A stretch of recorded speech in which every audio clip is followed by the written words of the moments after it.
Canon just launched their latest cinema camera, the Canon R5C, but this isn't your typical cinema camera. The Canon R5C is a true hybrid camera packed with amazing specs on both the photo and video side. I use this term true hybrid camera because we usually see cameras that have really good photo capabilities but some limitations when it comes to video or vice versa. There's always a compromise. You either get really good photo capabilities or really good video capabilities. But they did something different with the R5C. They created two separate cameras all in one body, and you can switch between these two different cameras with a switch of a button. Now, I was actually watching the live launch for this camera, so in this video, I'll talk about some of the specs, limitations, who this camera is for, and my overall thoughts. The Canon R5C is super impressive. If we switch it into video, it can shoot 8K up to 60 frames per second using Canon's 12-bit RAW, 6K Super 35, and 4K up to 120 frames per second. You can capture more dynamic range with Canon Log 3 or C Log 3, PQ, and HLG recording. It has unlimited recording, so you can record at 8K for as long as you want or until you run out of storage. With most cameras, we're limited to 29 minutes when recording, but because the R5C has its own built-in cooling fan, they gave us unlimited. This solved previous overheating issues the R5 had when recording just 20 minutes of 8K. It also supports RAW output through the HDMI and ProRes RAW recording with compatible external recorders, something like the Atomos Ninja. By connecting the R5C to an external recorder, you can also shoot an Apple ProRes RAW at up to 8K 30. It has a waveform monitor built in, not just your typical histogram. It has false color and amazing low light focusing capabilities.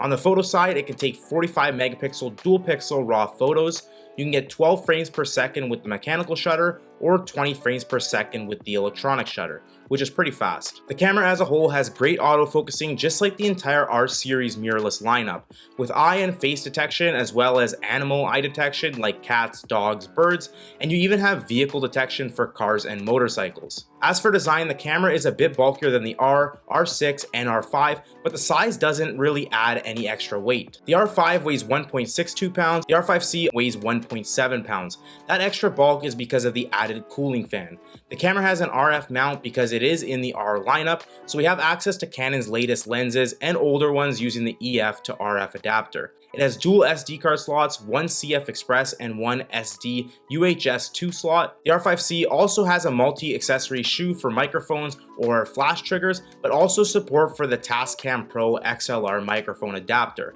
The R5C is also moisture and dust proof, and if you ever want to vlog with a cinema camera, it even has a flip out screen. The Canon R5C will be released in March for $4,499 USD, which is only $600 more than the R5, but you essentially get two cameras in one.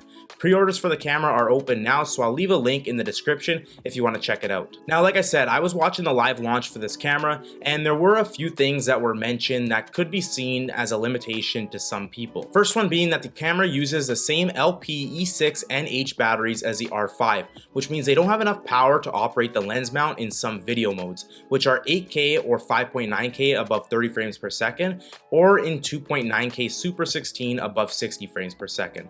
So if you wanted to film in those video modes, then you'll need to use Canon's external PDE1 power supply. Losing power to the lens mount also means you lose autofocus. For most people, shooting in 8K might be excessive, so they won't have to worry, but for people who will be using 8K all the time, this is something to keep in mind. The second limitation is that this camera doesn't have IBIS. I've seen so many comments about IBIS and how everything with this camera was good until they came out saying it has no IBIS. I totally get it. Do I wish my EOS R had IBIS? 100%. There were many times where I wanted to film some handheld B-roll and could not get the shot because I couldn't keep the camera steady. However, the R5C still has electronic stabilization like the R that I will say does help.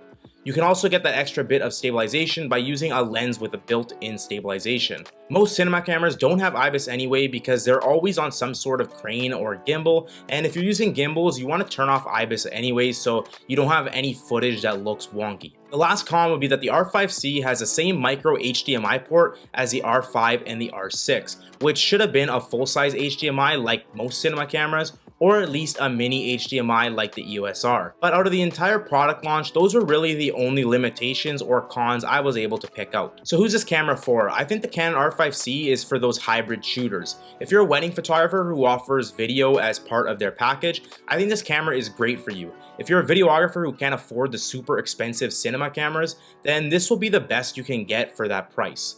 This R5C can do more than most Canon cinema cameras for a lot less money and a smaller form factor.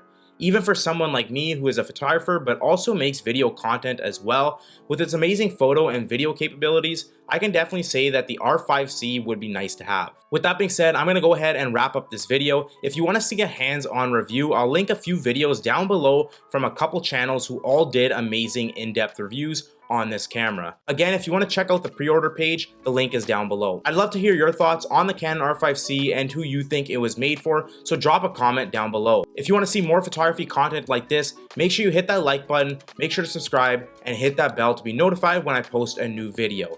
Peace.